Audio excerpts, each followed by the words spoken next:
धनस्री जिल्लानि बर'फोरनि थाखाय दिनैनि साना मोनसेबो दुखुनांथाव सान।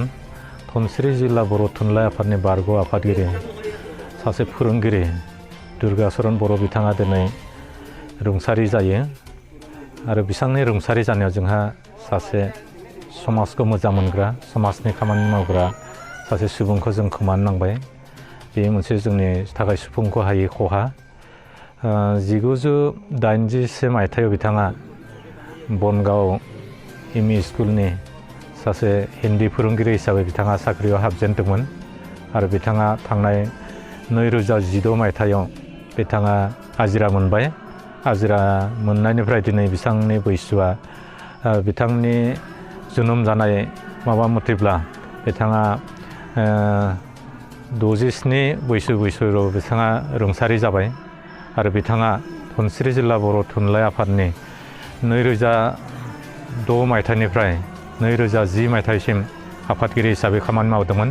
जाय आफादगिरि बिथाङा मावबाय थानाय समाव आंबो मिरु बर' थुनलाइ आफादनि मावफुं सोद्रोमा हिसाबै बिथांजों खामानि मावफानो मोनदोंमोन।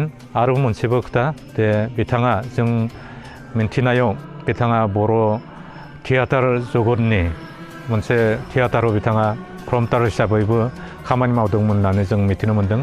आं सानो बिथांनि जिउ सोलेरा स्वर्गआव जाहाथे आलो गोजोनै थानो जायगा मोनो, बेनि थाखाय आं इसोरनि खाथियाव आर'ज गाबदों। आरो बे दिनैनि बे जोबथा बिदाय होनाय हाबाफारियाव धनस्री जिल्ला बर' थुनलाइ आफादनि आफादगिरि बिबेकानन्द बसुमतारी, नेहाथारि बिनन्द बड'सा, खौसेथि बर' सुबुं आफादनि थुनलाइ नेहाथारि महेश्वर बसुमतारी, अर्गेनाइजिं सेक्रेटारि कातिराम तुलसियारि, थुनलाइ आफादनि मिरुनि मावफुं सोद्रोमा मनज बर', जिल्ला एबसुनि आफादगिरि नीलेश्वर ब्रह्म आरो गोबां दैदेनगिरि बिथांमोनाव बाहागो लादों। आरो बिथांनि सारादुनि समाव जोङो गांसे बिथांनि गोसोखां बिजाब दिहुननो थाखाय जों मोनसे थांखि लानाय जादों, जाहाथे बयबो लिरबिदां हरनानै मदद खालामो, बिनि थाखायबो खावलायनाय थाबाय।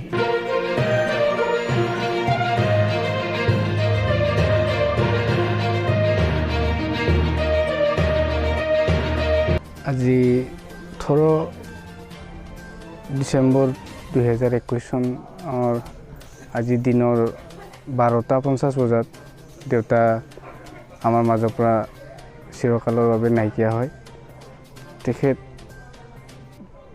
আমি জনাত আমাৰ বনগাঁও এমই স্কুলত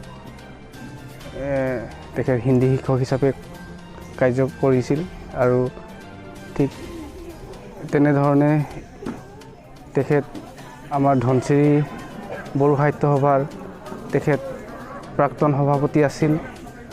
আৰু মোৰ দেউতা জীৱনত তেখেত ডেকাকালত এখন বড়ো নাটকৰ লগতো জড়িত আছিল বুলি মই শুনিছিলোঁ, কিন্তু মই বিশেষভাৱে তাৰ বিষয়ে মই নাজানো।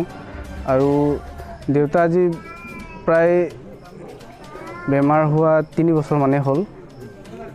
মাজতে ভাল পাইছিলে, কিন্তু এতিয়া কালৰ সূত্ৰে দেউতাক লৈ গ'ল। হ'লেও তেখেত আমাৰ মাজত থাকিব।